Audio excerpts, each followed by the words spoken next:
Julana rally की सफलता पर कार्यकर्ताओं का धन्यवाद करने नूंह पहुंचे दुष्यंत चौटाला। बता दें कि जुलाना में जननायक जनता पार्टी की रैली की सफलता के बाद पूर्व उप मुख्यमंत्री दुष्यंत चौटाला कार्यकर्ताओं का आभार जताने नूंह पहुंचे।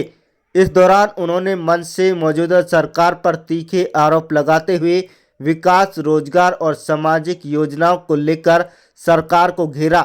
दुष्यंत चौटाला ने कहा कि उनके कार्यकाल में मेवात में विश्वविद्यालय खोलने की घोषणा की गई थी, लेकिन 2 साल बाद भी सरकार जमीन तक नहीं तलाश पाई, जो उसकी विफलता को दर्शाता है। रोजगार के मुद्दे पर उन्होंने कहा कि एयरटेल कंपनी ने 75% हरियाणा के युवाओं को रोजगार देने का लिखित आश्वासन दिया था। यदि प्रोटेक्शन के बाद भी स्थानीय युवाओं को रोजगार नहीं मिलता तो जेजेपी आंदोलन करेगी। उन्होंने बुढ़ापा पेंशन में 2 साल से बढ़ोतरी न होने पर नाराजगी जताते हुए कहा कि इससे बुजुर्गों में निराशा है। मनरेगा को लेकर उन्होंने कहा कि केंद्र से समय पर राशि न मिलने और राज्य के पास संसाधनों की कमी से योजना प्रभावित हो रही है। दुष्यंत चौटाला ने एसआईआर का समर्थन करते हुए संगठन को मजबूत करने का आह्वान किया और कार्यकर्ताओं से 26 जनवरी तक संगठन खड़ा करने को कहा। साथ ही उन्होंने 8 फरवरी को नूंह में युवा योद्धा कार्यक्रम आयोजित करने की घोषणा की है। आज कार्यकर्ताओं की बैठक थी और देश जोश उत्साह के साथ कार्यकर्ताओं ने रैली में काम किया। अब इनकी जिम्मेवारी डॉक्टर अजय सिंह चौटाला जी के आदेश अनुसार यही लगाई गई है कि सारे साथी लगकर 26 जनवरी तक अपना संगठन पूरा कंप्लीट करें। जिम्मेवारी देकर 8 फरवरी को डॉक्टर अजय सिंह चौटाला जी के नेतृत्व में जो युवा योद्धा कार्यक्रम यहाँ होने वाला है उसकी तैयारियों में जुटने का काम करें। और मुझे पूर्ण विश्वास है जिस मेवात का एक बहुत लगाव प्यार जननायक जनता पार्टी के साथ भी और स्वर्गीय चौधरी देवीलाल जी के विचारों के साथ रहा है और आने वाले भविष्य में पूरे प्रदेश में एक बड़ी ताकत मेवात जिले की तीनों विधानसभाएं जननायक जनता पार्टी के लिए बनेगी।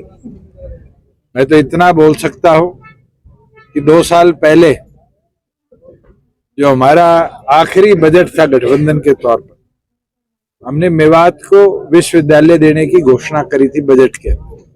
और आज दुख होता है कि 2.25 साल सैनी साहब को मुख्यमंत्री बने हो और इन 2.25 सालों में सैनी साहब अभी जमीन का आवंटन भी नहीं कर पाए। विश्वविद्यालय बनाने में तो वर्षों लग जाएंगे। ये साफ दिखता है कि भारतीय जनता पार्टी की सरकार किस तरीके से मेवात को और पिछड़ा रखने के लिए काम कर रही है, कमजोर कर रही है और किस प्रकार से इस क्षेत्र के विकास में बाधा बनने का काम कर रही है। आपको एक चीज बता देता हूं, चाहे 75% कानून कोर्ट में आज पेंडिंग है, मगर एटीएल लिमिटेड जो कंपनी यहां बैटरी मैन्युफैक्चरिंग करेगी, उसने जब जमीन ली थी तो लिखित तौर पे उनने लिख कर दिया था कि हम 75% हरियाणा के युवाओं को रोजगार देंगे और जिस दिन वहां पर प्रोडक्शन शुरू होगी उस दिन अगर 75% से कम हरियाणा के युवा होंगे तो हम जननायक जनता पार्टी की ओर से भी आंदोलन वहां शुरू करेंगे। मैंने तो पेंशन 1000 रुपए बढ़ाई है, क्यों नहीं बढ़ाई? हर साल 250 रुपए बुढ़ापा पेंशन बढ़ी है। तो सैनी साहब ने अब कहा था 200 बढ़ाऊंगा 1 नवंबर से, आज 2 महीने हो गए, 1 रुपया बढ़ाने का काम नहीं किया। जेजेपी आज बेशक सत्ता में नहीं है, देखो हम तो लड़ते रहे हैं। अभी पीछे आपने देखा छात्रों की बात थी, चाहे सीईटी के रिजल्ट की बात थी, चाहे नैक की बात थी। पार्टी का कार्यकर्ता हमेशा आमजन के हित के लिए लड़ाई लड़ेगा और मैं तो ये विश्वास रखता हूं मेवात हमारा गढ़ रहा है।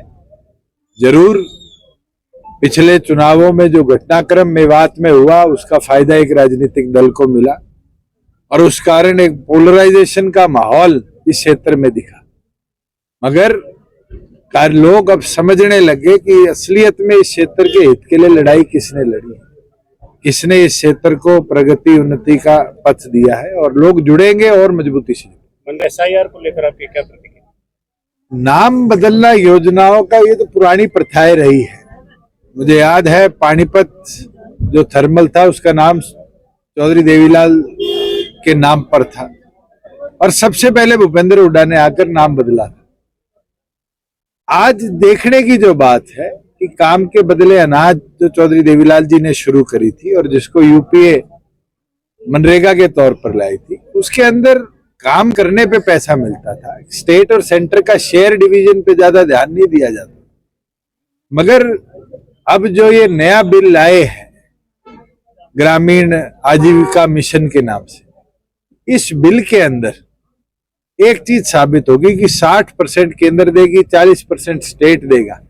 ये मंशा साफ है कि स्टेट्स के पास पैसा नहीं है, केंद्र पैसा देना नहीं चाहती, तो इस परियोजना को धीरे धीरे रोकने के लिए इस तरह के कदम उठाए गए। SIR रिवीजन होनी चाहिए। बहुत से आपके यहाँ भी लोग होंगे जिनका निधन हो गया, बहुत से ऐसे लोग ATL के कंस्ट्रक्शन के दौरान यहाँ शिफ्ट भी हुए होंगे, उनके वोट बढ़े हैं, उनकी एडिशन होनी चाहिए, जिनके कटे हैं उनकी सब्ट्रैक्शन होनी चाहिए। और बहुत से ऐसे लोग हैं, जैसे आपने स्वयं बीजेपी के केंद्र के मंत्री को देखा होगा कि लोकसभा में तो दिल्ली में वोट डाला और बिहार चुनाव में बिहार में वोट डाला है। ये तो साफ दिखता है कि वोट चोरी किस प्रकार से करी गई।